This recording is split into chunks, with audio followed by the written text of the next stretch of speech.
이제 기도함으로 12월 29일 월요일 새벽 기도회 시작합니다. 하나님 감사합니다. 성탄절을 지내고 이렇게 또 새로운 한 주의 첫날을 주님의 은혜 가운데 믿음으로 살아가게 인도해 주심을 감사합니다. 오늘 하루 주님을 기억하고 주님을 바라보고 주님을 의지하며 살아갈 때에 또 새로운 은혜로 채워주시사 세상과 타협하지 않고 믿음으로 승리하며 살아가는 우리 모두가 되게 하여 주시옵소서. 주님이 우리에게 오심이 가장 큰 선물인 것을 다시 한번 깨닫고 고백하며 감사와 찬양으로 살아가는 복된 한 주간이 될 수 있도록 또한 주님 축복하여 주시옵소서. 영성으로 드리는 이 예배, 그저 시청자가 아닌 예배자로 주님 앞에 서는 우리 모두가 되기를 원하오며 거룩하신 예수님 이름으로 기도합니다. 아멘. 찬송가 310장을 부르겠습니다.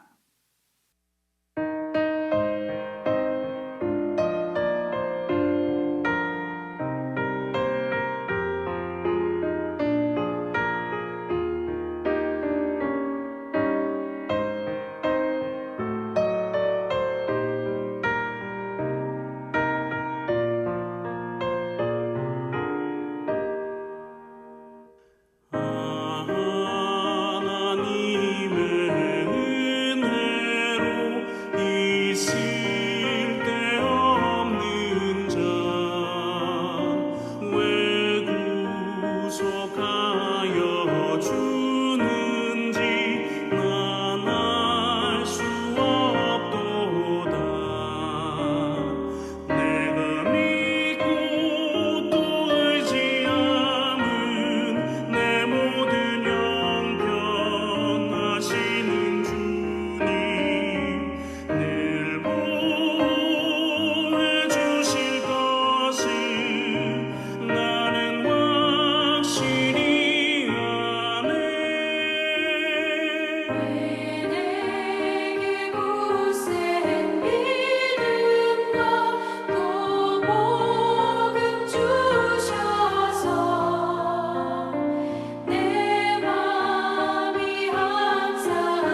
오늘 우리에게 주시는 하나님의 말씀 마태복음 26장 69절에서 75절까지의 말씀입니다. 베드로가 바깥뜰에 앉았더니 한 여종이 나와 이르되 너도 갈릴리 사람 예수와 함께 있었도다 하거늘 베드로가 모든 사람 앞에서 부인하여 이르되 나는 내가 무슨 말을 하는지 알지 못하겠노라 하며 앞문까지 나아가니 다른 여종이 그를 보고 거기 있는 사람들에게 말하되 이 사람은 나사렛 예수와 함께 있었도다 하매 베드로가 맹세하고 또 부인하여 이르되 나는 그 사람을 알지 못하노라 하더라.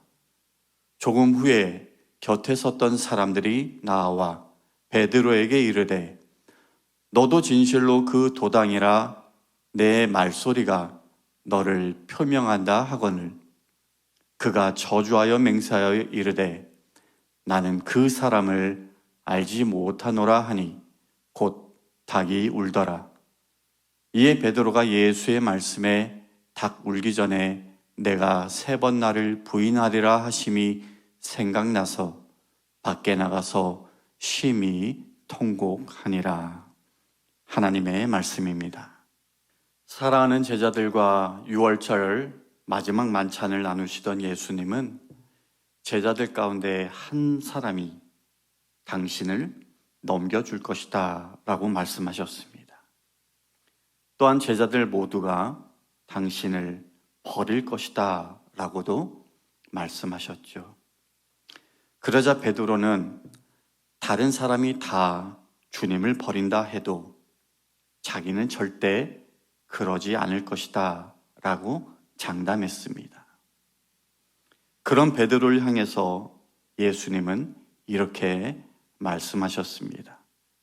오늘 26장 34절에 내가 진실로 내게 이르노니 오늘 밤 닭 울기 전에 내가 3번 나를 부인하리라.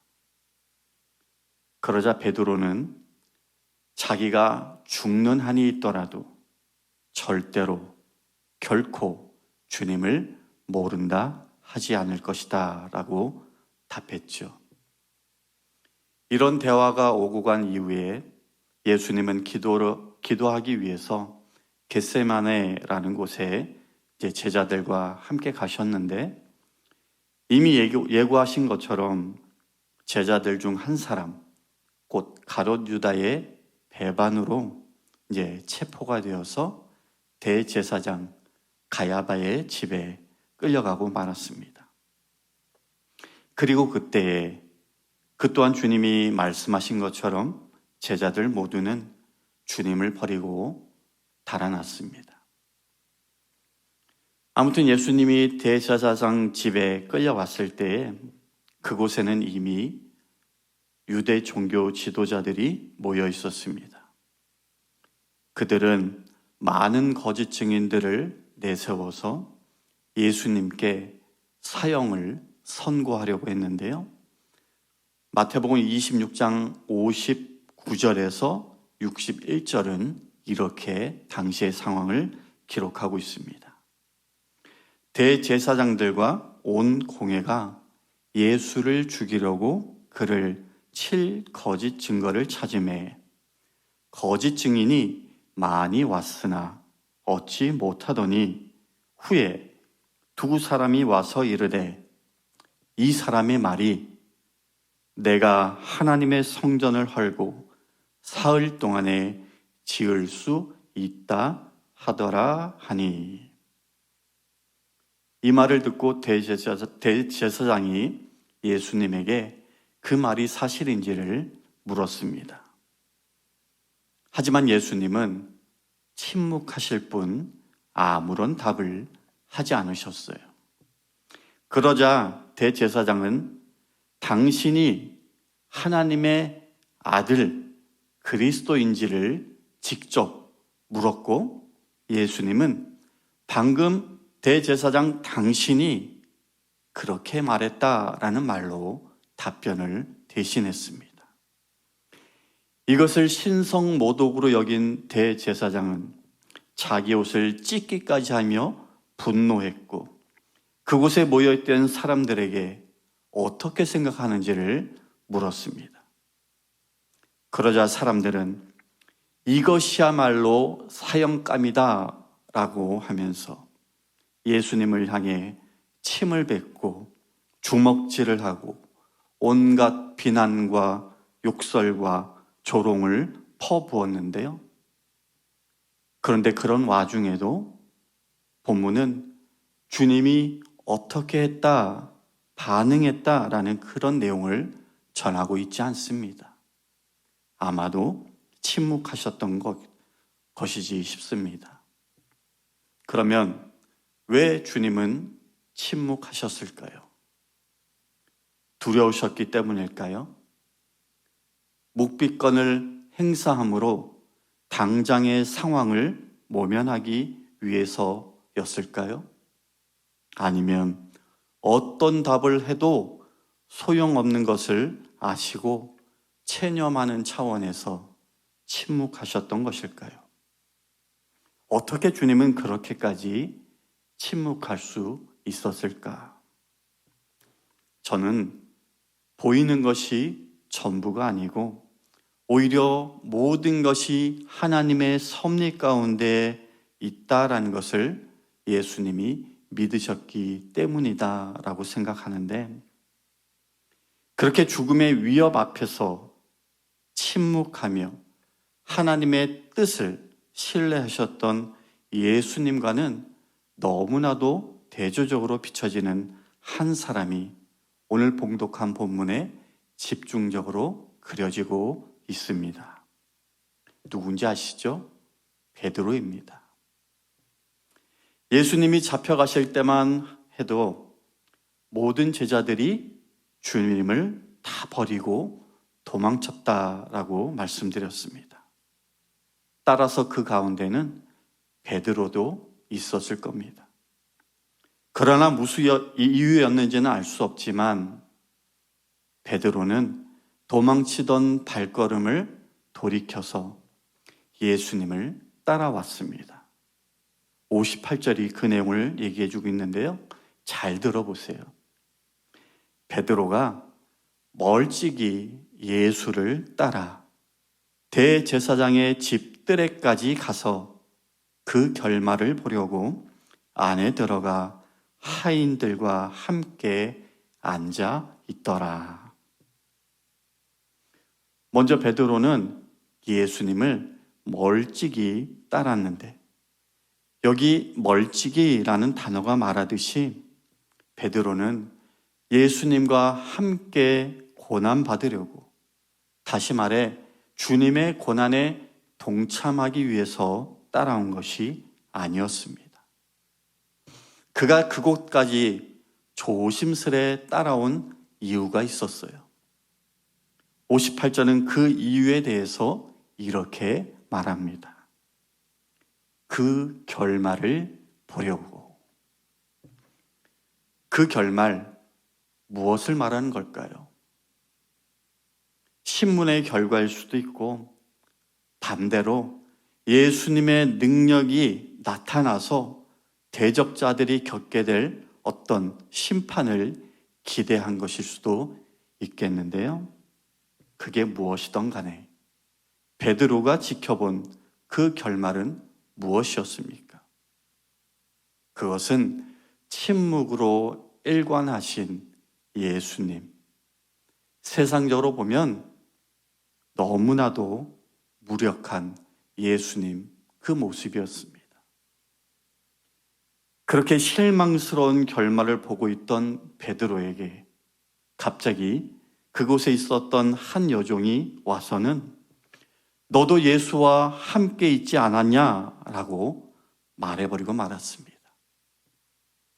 그러자 베드로는 즉각 사람들 앞에서 그런 사실을 부인했습니다.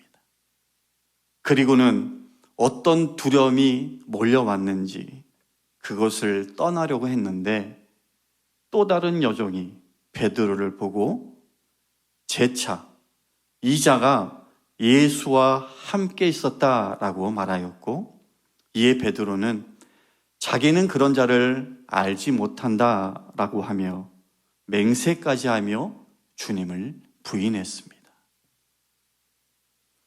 그리고 잠시 후 또 다른 사람들이 베드로가 예수님과 한패가 맞다라고 하자 베드로는 이번에는 맹세만이 아니라 저주까지 하면서 주님을 부인하고 말았죠.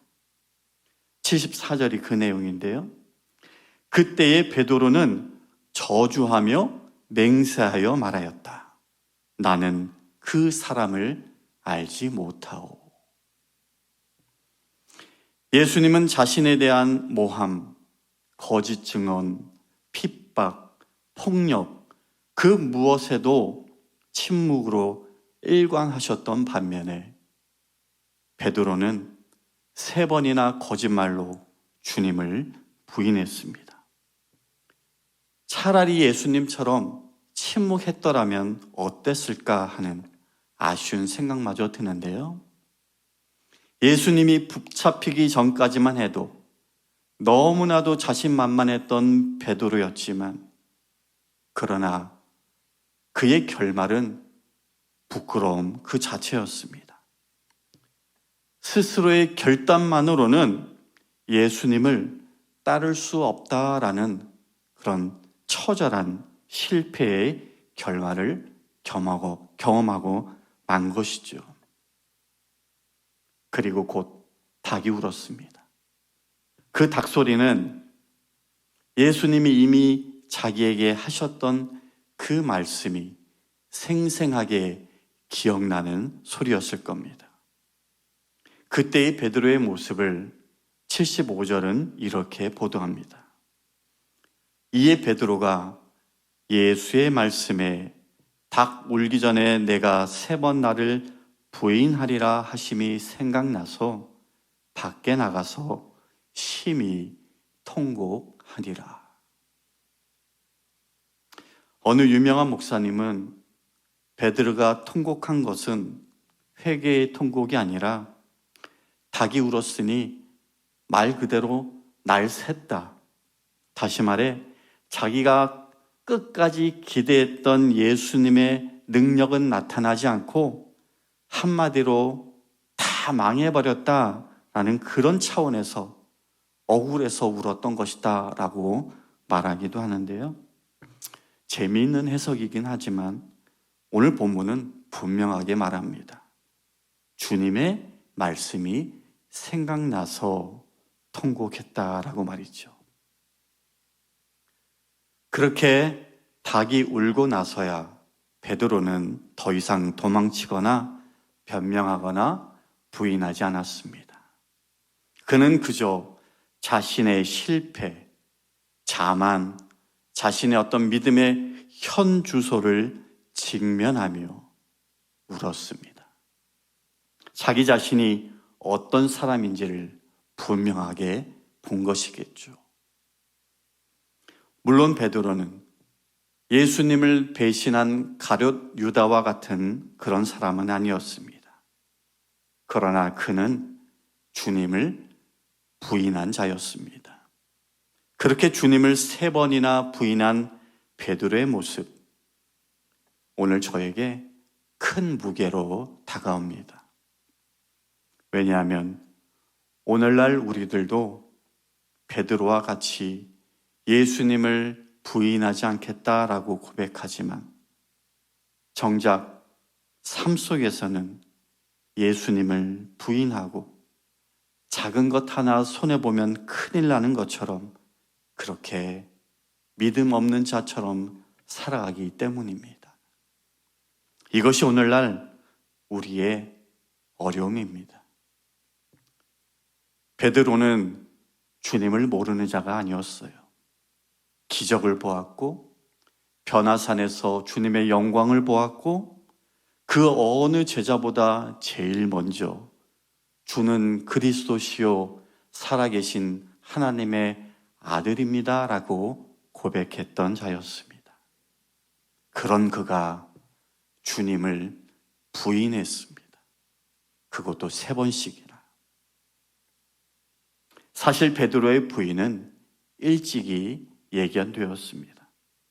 앞서 말씀드린 것처럼 그는 멀찍이 따라왔고 뜰의 종들과 섞여 앉아 있었고 사람들의 시선을 의식했습니다. 그렇게 그는 주님을 부인하기 전에 이미 주님과 거리를 두고 있었습니다. 예배는 드리지만 중심에 주님이 없고 말씀은 듣고 입술에 고백은 있지만 삶 가운데 순종이 없다면 그것은 곧 부인인 것입니다. 그러나 여기서 우리는 포기해서는 안 됩니다.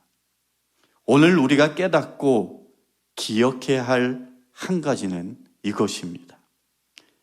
베드로가 주님을 부인한 후에 심히 통곡하며 다시 주님께로 돌아왔다라는 것입니다. 아시겠지만 예수님은 베드로를 부인하지 않았어요. 부활하신 후에 가장 먼저 그를 회복의 자리로 부르셨고 내가 나를 사랑하느냐 3번이나 물으셨고 내 양을 먹이라는 새로운 사명을 그에게 맡기셨습니다. 그렇게 주님은 베드로를 다시 제자로 살아갈 수 있도록 은혜를 베풀어 주셨어요. 사랑하는 성도님들, 우리도 믿음을 고백합니다. 하지만 삶에서는 종종 주님을 부인합니다. 상황 앞에서, 사람들 앞에서, 그리고 손해 앞에서 주님을 모른다고 합니다. 오늘 본문 말씀을 통해 닭이 우는 것과 같은 주님의 음성이 저와 여러분들 가운데 들려지기를 소원합니다. 그때 아무 변명하지 말고 스스로 정당화하지도 말고 베드로처럼 회개의 눈물로 주님께 돌아오시길 바랍니다. 그럴 때 우리를 다시 회복시키시고 거룩한 일을 감당하는 자로 살게 하시는 하나님의 은혜와 축복이 여러분 모두에게 충만히 임하시기를 주님의 이름으로 간절히 축원합니다. 기도하겠습니다. 하나님, 우리들 입술로는 주님을 믿는다, 주님을 따른다 고백하지만 실제 삶으로는 주님을 부인하는 모습으로 살고 있지는 않은지 이 시간 돌아봅니다.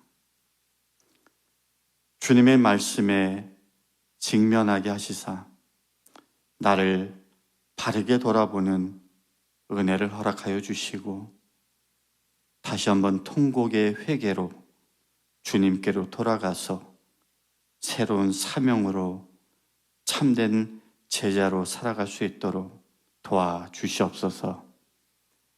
이제는 우리 주 예수 그리스도의 은혜와 하나님 아버지의 극진하신 사랑과 성령님의 감화감동 교통하심이 새로운 믿음의 결단으로 나아가는 모든 성도님들 머리 위에 지금부터 영원까지 함께 하시기를 간절히 축원하옵나이다.